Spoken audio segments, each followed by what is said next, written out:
ఇంకెన్నాళ్ళు రెంటింట్లో ఉంటాం? సొంత ఇంటి కలను నెరవేర్చుకుందాం. Suman TV biggest property expo October 18th, 19th HSCC Novotel Hyderabad. ఇప్పుడే ఫ్రీ ఎంట్రీ కోసం కాల్ చేయండి.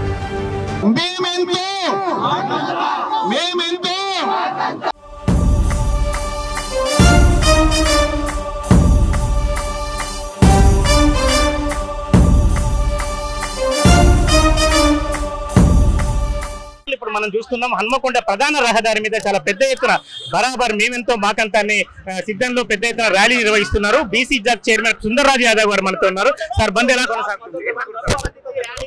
చూస్తున్నారు మార్నింగ్ 4 o'clock కే బస్ డిపోలోకి చేరి బీసీ సంఘాలందరూ బస్సులు డిపోలోకి వెళ్ళి బయటికి రాకుండా వారు కూడా మాకు డిపో సభ్యులు ఆర్టీసీ ఎంప్లాయీస్ కండక్టర్ డ్రైవర్స్ కూడా వారు మీడియా ముఖంగా ఈ బంద్ కు మద్దతు పలుకుతూ ఇవాళ రోడ్డుపై బస్సులు లేవు, వాణిజ్య సంస్థలు లేవు, స్కూళ్ళు కాలేజీలు స్వచ్ఛందంగా ఇవాళ బంద్ చేసి ఈ బీసీల న్యాయమైన కోరిక మేమెంతో మా వాటా వచ్చే వరకు రిజర్వేషన్ రూపంలో ఈ ఉద్యమం కొనసాగుతుంది. ఇక్కడ రాష్ట్ర ప్రభుత్వం కేంద్ర ప్రభుత్వం ఈ బంద్కు అన్ని పార్టీలు బలపరుస్తూ సకులంగా పాజిటివ్ గా మేము మద్దతు పలుకుతూ అంటున్నారు. ఇప్పుడు మీ నిజ స్వరూపాలు రేపటికలు తెలుస్తాయి.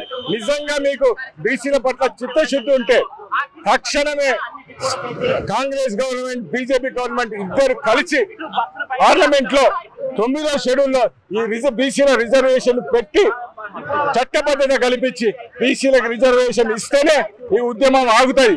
తెలంగాణ కంటే ఇప్పుడు బీసీల ఒత్తిడికి తల ఒగ్గిందా, లేకపోతే వాళ్ళ ప్రతిపక్షం అధికార పక్షం అందరూ కూడా దీనికి మద్దతు పలికాయి? దేనికోసం అంటారు? ఇది బీసీల ప్రజా ఉద్యమం అనేది అందరికీ తెలిసింది.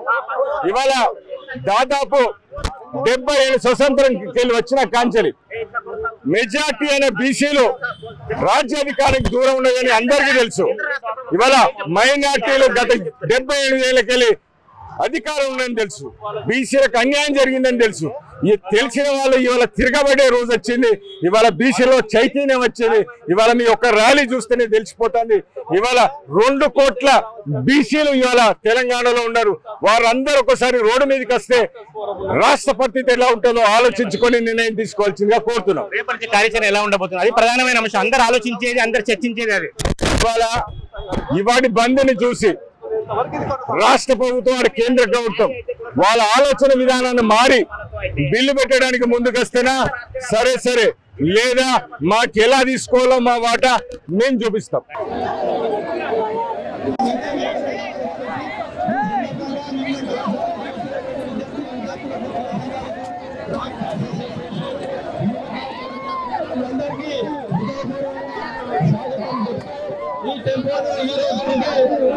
ప్రజా ఉద్యమంగా రూపుదిద్దుకోవడానికి నిదర్శనంగా ఉండాలి.